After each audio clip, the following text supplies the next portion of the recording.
মাননীয় সেশন জাজ শ্রী বেদ প্রতিম দেববর্মা দুজন আসামিকে আমৃত্যু কারাবাসের আদেশ শুনিয়েছেন, কারণ তারা দুইজন গ্যাংরেপের অপরাধী।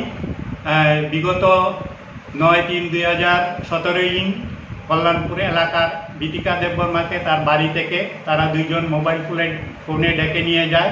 পরবর্তীতে তাকে গ্যাংরেপ করে তাকে হত্যা করে এবং তার লাশ ঘণ্টার বিল এলাকাতে ফেলে দেয়। পরের দিন বিতিকার মা কল্যাণপুর থানাতে এফআইআর করে।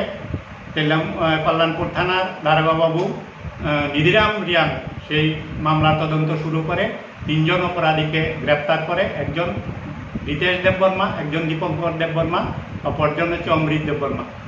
আজ সেই মামলার দীর্ঘ শুনানির পর আজ সেই মামলার রায় বের হয়। এই 3 জন আসামির মধ্যে একজন আসামি বেকসুর খালাস পেয়ে যায় অনেক আগেই, কারণ সেই আসামির বয়স একটু কম ছিল।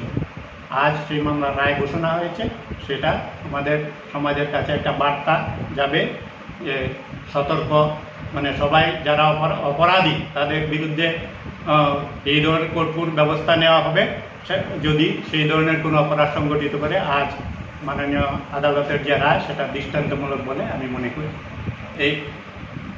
এই 2 জন অপরাধীকে 376D ধারায় আমৃত্যু কারাবাস এবং 302 মানে হত্যার দায়ে তাদেরকে যাবজ্জীবন কারাদণ্ডের আদেশ শুনিয়েছে। তৎসঙ্গে 50,000 টাকা করে জরিমানা দিতে হবে, অনাদায়ে আরও 2 মাসের জেলের শুনিয়েছে মাননীয় আদালত।